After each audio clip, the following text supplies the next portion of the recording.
will be reading James chapter 4. If you're following along in your Bibles, please turn to James chapter 4, verses 11 through 17. Those are the verses we're going to look at today. Do not speak evil of one another, brethren. He who speaks evil of brother and judges his brother speaks evil of the law and judges the law. But if you judge the law, you are not a doer of the law, but a judge.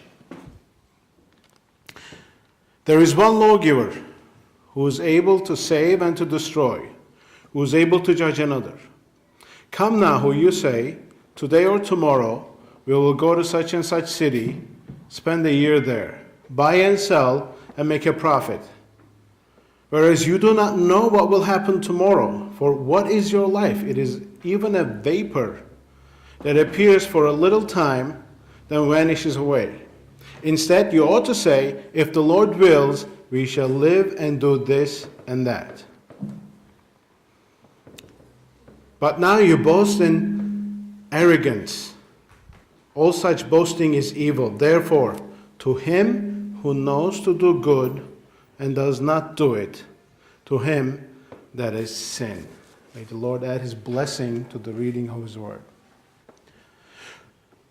When verse 11 says, do not speak evil of one another, brethren, the word over there, speaking evil, is in the context of slander. It is in the context of criticizing and putting somebody down. He's saying, it comes from the Greek word, the root is, there would be a group of people that would meet outside the city walls, and they would pass along information to defame and bring somebody's name down. That is the word slander. That's where we get the word slander from, the original Greek. And when it says, do not speak evil of one another, that's what it's talking about. It is something that is said to defame, slander, bring somebody down. And James is saying, don't speak this way. Don't be judging. Do not be criticizing people constantly. He who speaks evil of brother judges his brother, speaks evil of the law and judges the law. What does that mean? Did you ever think about that? What does it mean to judge the law? Which law is James talking about?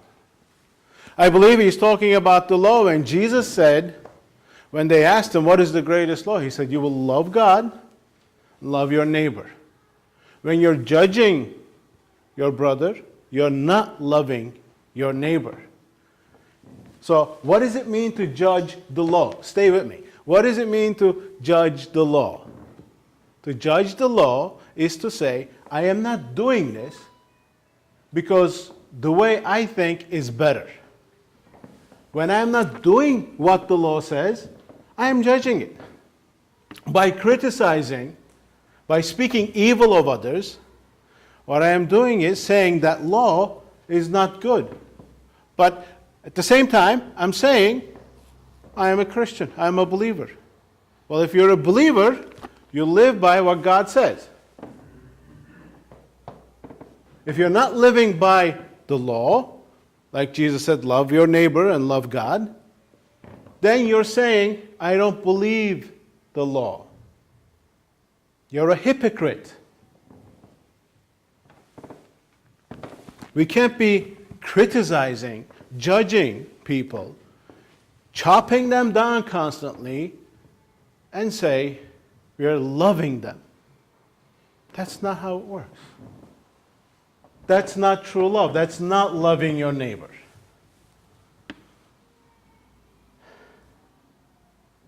We need to be careful about what information we transfer to others. Gossip. If I am telling something dangerous or sensitive to someone, I must check my motives. Why am I saying this? What is the purpose? What's the purpose of me saying this? What is my motive? Is it to chop them down or is it to build them up? Apostle Paul says, edify one another. Edifying is building up. Is what I am saying to you about the other person building them up? Or how about you? When I'm telling you, am I building you up? Or am I knocking you down? What is the purpose of my approach to you? Because if I'm chopping you down, if I'm criticizing you, I am not loving you at that point. And that's what it means to judge the law.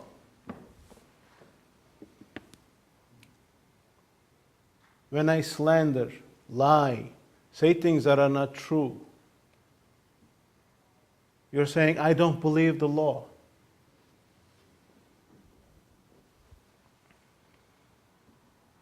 Another reason we shouldn't judge is we don't have all the facts.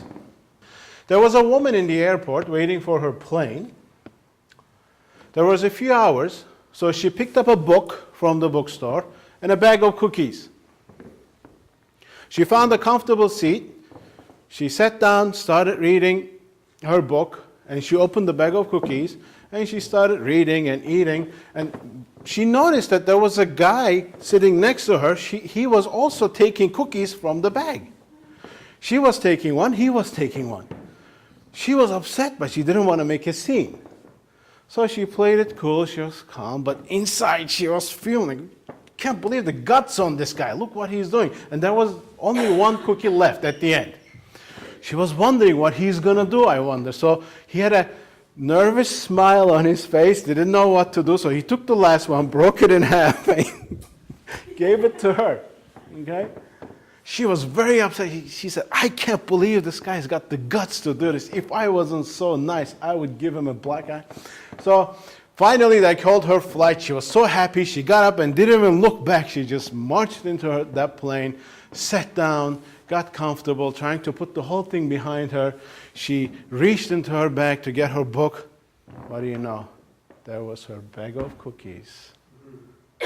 It wasn't her bag he was eating. And he tried to share with her. Okay? Don't be quick to judge right away. We don't know everything there is to know. It's so much easier to just condemn somebody or say, oh, you're like this, you're like that. No, we don't have the full picture. We don't know what's happening. So if we want to obey God, we do need to kind of take a step back, in a loving way, approach someone, and if I am speaking too low, for instance, I don't know if this is a good example. We'll try, see how it goes. I'm walking, it's making you dizzy, sorry.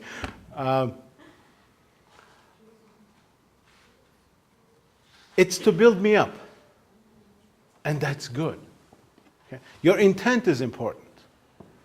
Why am I saying what I am saying to my husband, to my wife, to my children? Is it to knock them down? Is it to build them up? Is it for edification? Or is it so that I can feel better about myself? Is it so that I can unleash some poison that's in me? So you inject them with like, Is it about that? Am I really loving you so much that I want you to be better? What's my approach? If my approach, if my intent, if my heart is pure and loving, that's when I am not going against God. Please judge your motives. Don't judge the person. It is so much easier to judge the person. Then James jumps right into another topic. After saying, who are you to judge another? He goes right in and says, come now, who you say, today or tomorrow we will go to such and such city, spend a year there, buy and sell, and make a profit. Whereas you do not know what will happen tomorrow. For what is your life? It is even a vapor that appears for a little time and vanishes away. He is talking to people that try to take things into their hands, total control of the situation. He's saying, tomorrow, today or tomorrow we will. First thing he's saying, you're deciding on the time. We will go to such and such city. You're deciding to do something. You're deciding to do something somewhere. You're deciding on the location. And you want to buy and sell. You're deciding on the action, what to do there. And we will make a profit. You're also deciding on the outcome. But you are doing all this. You're not asking God. That's the danger. Whereas you don't know what will happen tomorrow. For what is your life? Even a vapor. The word here, vapor, you guys are very familiar with it. But when I read that, it made me think of something that my mom makes tea every morning. And the way we make tea in Istanbul is we have something called çaydanlık. I don't know if you guys know what it is. It's two pieces. Underneath is water, you boil it, and on top is where the tea is brewed. The steams that come out of that bottom part brews the top part. What happens is when the water starts boiling from that spout, this steam comes out, this vapor. But as soon as it comes out, it disappears. Like when you boil water in a kettle, same thing. As soon as that vapor comes out, it disappears. And that's the same word. James is saying, your life is that short. You know that steam that comes out for half a second and it's gone? With all our plans, our decisions, our lives, Christmas shopping, school, and all that, kids, grandkids, weddings, and all that stuff going around, business and work and family, the functions. It is a vapor. It is meaningless. You know, we make our communities, we play church, we pretend to. It is meaningless. It's a vapor. All the things that we put importance to, those are the meaningless stuff. There is a bigger picture. There's a greater world out there that's a lot different. There's a transcendent God that's a lot bigger than what we are. We are just a vapor. In light of eternity, 70, 80, 120 years of life is nothing. And eternity has a consequence. And that is decided in the life that I live here, the decisions I make, the truths that I yield to, makes that determination. So, James is saying, instead you ought to say, if the Lord wills, we shall live and do this and that. I want to use a sad illustration. What happened Friday? In Sandy Hook, Connecticut.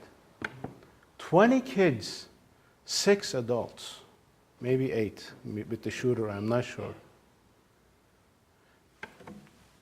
Those people, teachers, kids had no clue. Those teachers that were killed, they got up to go to work. All their plans and aspirations and the planning and this, if the Lord wills, we will live and do this and that. We don't know what's going to happen tomorrow. We have no idea if we're going to see tomorrow. I have no idea if I can make it home tonight. The question is, am I ready for the consequence?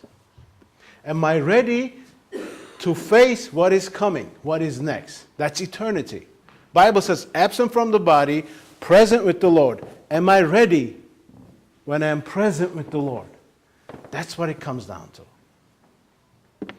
We think we are in control of all these things. We plan our life, manipulate things and people, and build this great facade. And most of the time, you will find that if you had goals, when you reach them, you'll find out that most of it didn't really satisfy you that much, did it?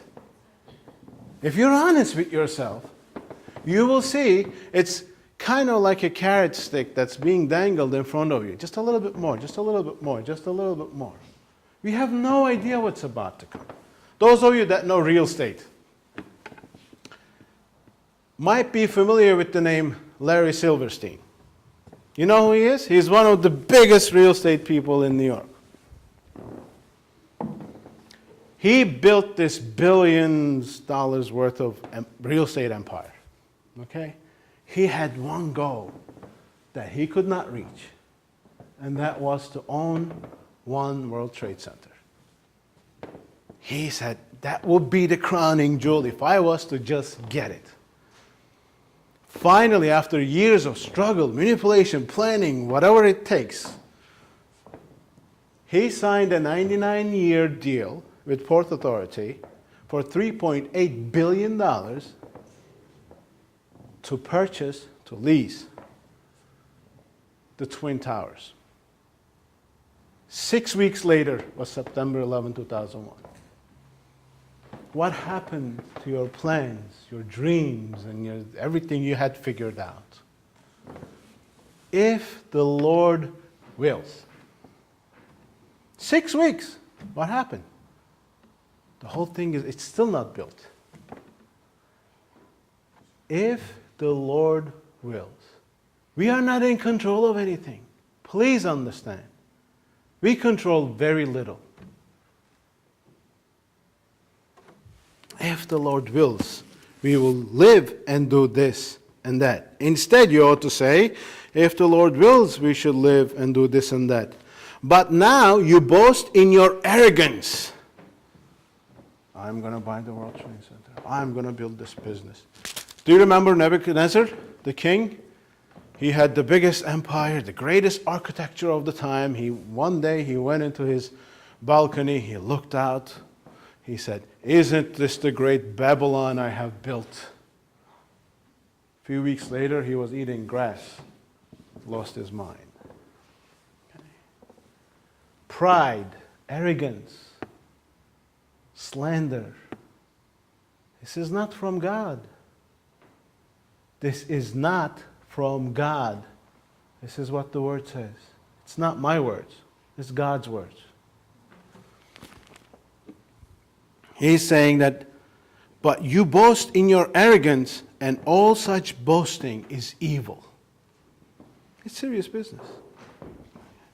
Therefore, now this is the key he closes this thought with. He says, therefore, considering all these facts, all these truths that God has laid out in front of us, therefore, to him who knows to do good and does not do it, to him there is sin. What is he saying? He's saying that if you know what you need to do and you're not doing it, you're sinning. If you know what God expects from you and you're not doing it, you're an enemy to God, he said. You're sinning. Earlier he said you're an enemy to God if you're flirting with the world. You know, if you bring the world into the church with all of its nonsense and the entertaining and the singing and the dancing and all the worldly thoughts and the ways and manipulations